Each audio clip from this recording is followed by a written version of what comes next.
Olá, seja muito bem-vindo ao Band Entrevista. Estamos no Outubro Rosa, mês conhecido mundialmente por ações voltadas à conscientização, esclarecimento e prevenção do câncer de mama.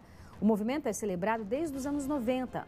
O diagnóstico precoce ainda é o maior aliado para o tratamento eficaz do câncer de mama, o que aumenta muito as chances de tratamento e até de cura. Os principais fatores de risco comportamentais relacionados ao desenvolvimento do câncer de mama são excesso de peso corporal, falta de atividade física e consumo de bebidas alcoólicas. É o segundo tipo de câncer mais comum entre as mulheres no mundo, atrás apenas do de pele não melanoma. Responde atualmente por cerca de 28% dos casos novos de câncer em mulheres. E para conversar sobre este assunto, nós convidamos o oncologista, Dr. Marcos França. Olá, doutor. Obrigada pela sua participação. Seja bem-vindo aqui ao Band Entrevista. Vamos falar, estamos aí nesse Outubro Rosa, que na verdade é muito importante, né? Você tem um mês todo de ações voltadas e, acima de tudo, para conscientizar a população sobre o tema. Não tenha dúvida. Na verdade, o câncer de mama é uma das doenças que são realmente facilmente, e você consegue diagnosticá-la precocemente, você consegue mudar o curso da doença. Então, saber quanto antes que a gente tem, porventura, uma lesão mamária, ajuda bastante a gente ter um desfecho, ou seja, a gente tem uma chance de curabilidade maior, com menores recursos e com menos efeitos colaterais do tratamento. O principal exame é a mamografia? Sem dúvida. A mamografia é o exame que mais a gente tem em voga, que defende quanto à rastreabilidade de pequenas lesões. O interessante da mamografia é que mesmo lesões não detectáveis pela mulher podem ser visualizadas no exame mamográfico. A mamografia ela pode, na verdade, triar outros exames a serem realizados. Ela, na verdade, não quer dizer para a gente que haja uma lesão mamária, mas ela pode sugerir que haja alguma coisa a mais para ser investigado.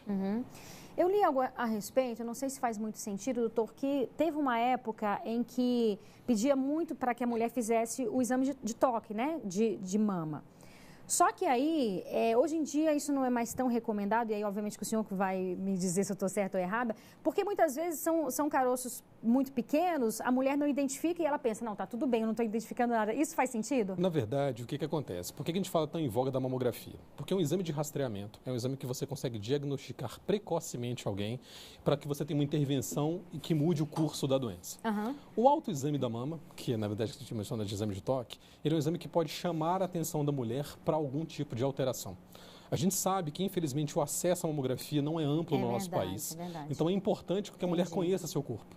Então, a avaliação do autoexame ela não previne o câncer de mama, mas ela é um grande chamariz para que a mulher procure um médico. Então, qualquer tipo de alteração no autoexame é importante com que ela vá ao médico. A única questão que a gente precisa mencionar é um autoexame mamário normal não exclui a necessidade de realização de uma mamografia. Verdade, isso é muito importante a gente esclarecer. E a partir de qual idade é importante a mulher já começar a fazer essa mamografia? Existe uma variedade muito grande. Na verdade, quem define isso são diversas sociedades internacionais médicas, mas de consenso geral, a partir dos 50 anos a mulher deve começar o exame mamográfico. A depender se ela tiver algum tipo de fator de risco, por exemplo, se ela tiver parentes próximos com câncer de mama, o risco de câncer de mama dela pode ser maior em idades mais precoces. Então, para algumas subpopulações de pacientes, a dependendo qual é o histórico pessoal de câncer, por exemplo, a gente pode começar esse exame a partir dos 40 ou 45 anos de idade. E aí é importante refazê-lo em qual periodicidade? Isso vai depender bastante dos resultados dos exames. Então, uma mulher que, por exemplo, tem um exame mamográfico que não mostra alteração, esse exame pode ser feito anual e depois de um determinado período você pode fazer isso a cada 2 anos. Se a mulher tiver algum tipo de alteração mamária, ainda que não seja uma lesão tumoral, às vezes requer uma investigação mais precoce. Então, tem mulheres, por exemplo, que fazem uma mamografia e a gente percebe que o exame deve ser repetido dali a 6 meses, por exemplo. Porque apesar daquele exame não ter uma alteração muito clara, ele não foi conclusivo para um diagnóstico específico. Então, isso vai depender basicamente de cada caso em específico. A hereditariedade, doutor, ele é um fator importante? Esse é um assunto que a gente ouve bastante no consultório hoje. Então, a gente antigamente ouvia muitos pacientes com diagnóstico no consultório, então a gente tem visto muitos pacientes ou muitas pessoas com medo de câncer procurando o consultório, na verdade exatamente para ter esse aconselhamento. Sem dúvida, a hereditariedade é um fator de risco. Felizmente, a menor parte dos tumores dos diagnósticos de câncer de mama são relacionados hoje à hereditariedade. A menor parte? A menor parte. A maior parte dos tumores são tumores que a gente chama de esporádicos, que não tem uma correlação familiar muito clara. Mas, sem dúvida, isso é uma coisa importante. Por exemplo, existe uma determinada alteração genética que pode aumentar, quando presente, em até 60% a 90% de chance da mulher ter câncer de mama ao longo da vida. pensar, é um dado meio que muito alarmante. A pessoa ter 90% de chance de ter câncer de mama ao longo da vida é um dado extremamente impressionante. O maior exemplo disso, a gente sabe do efeito Angelina Jolie. Quando a Angelina Jolie teve o diagnóstico de lesão mamária e a gente percebeu que ela tinha efetivamente essas duas alterações genéticas, motivou que outras mulheres procurassem um cuidado E aí ela retirou, não é isso? Ela retirou as mamas. Exato. Né? Para pacientes que têm essa determinada alteração genética, a gente recomenda algumas avaliações específicas. Dentre elas, se a gente percebe que esse risco efetivamente é tão elevado a ponto de ser 90%, a gente pode recomendar de forma preventiva a retirada das mamas, por exemplo, para evitar o surgimento de tumor. É muito raro isso acontecer? Felizmente é muito raro, como mencionei, a maior parte dos tumores são tumores esporádicos e não são tumores hereditários. E tem uma outra questão envolvida a isso. A gente está mencionando que é ao longo da vida. Isso pode acontecer com 20, 30, 40, 90 anos de idade. Então, talvez seja muito fácil a gente determinar ou sugerir para uma mulher tirar as mamas com 60, 50 anos de idade, quando ela já teve filhos, já casou. Agora, que dirá de uma mulher mais jovem? Talvez uma mulher de 20 anos de idade. Será que essa mesma mulher a gente precisa aconselhar dessa forma? É muito difícil porque envolve vários conceitos pessoais, envolve o que a pessoa deseja.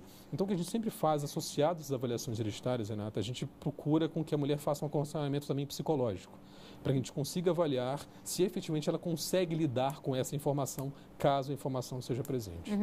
Só para ficar um pouco mais claro, no caso da Angelina Jolie, ela tinha um fator hereditário, não é isso? Perfeito. E ela não tinha o câncer, a retirada da mama era para evitar um possível câncer. Exatamente isso. Não é isso? Porque, como eu mencionei, ela tinha essa alteração genética cuja chance de risco de efeito de câncer de mama ao longo da vida ele é muito elevado.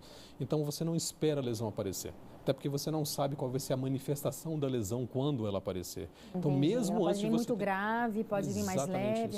Às vezes, mesmo antes, você recomenda uma retirada, mesmo ela tendo, por exemplo, exames mamográficos perfeitamente normais. Caramba, entendi. Tudo isso tem que ser muito bem analisado com um profissional, né? Um profissional que trata do assunto, porque como você falou, uma mulher que ainda não tem, você fala para ela, ó, a probabilidade de você ter é muito grande, isso mexe com o psicológico. Não tenha dúvida. Então, antes de qualquer teste genético, a gente geralmente faz uma avaliação psicológica prévia. Mas é importante dizer, mais uma vez, a maior parte dos tumores de mama são tumores esporádicos. Não são todas as mulheres que precisam fazer essa avaliação genética, elas precisam ser aconselhadas a depender daquilo que a gente encontra de diagnóstico familiar, da idade que ela teve o diagnóstico e uma série de outros fatores. Tá bom, e a gente lembra que esse programa ele é gravado, mas você também pode participar com comentários e sugestões de entrevistas. Anote o nosso telefone, nosso WhatsApp, 999769204. E agora a gente faz um breve intervalo, é bem rápido. Não sai daí que eu espero você.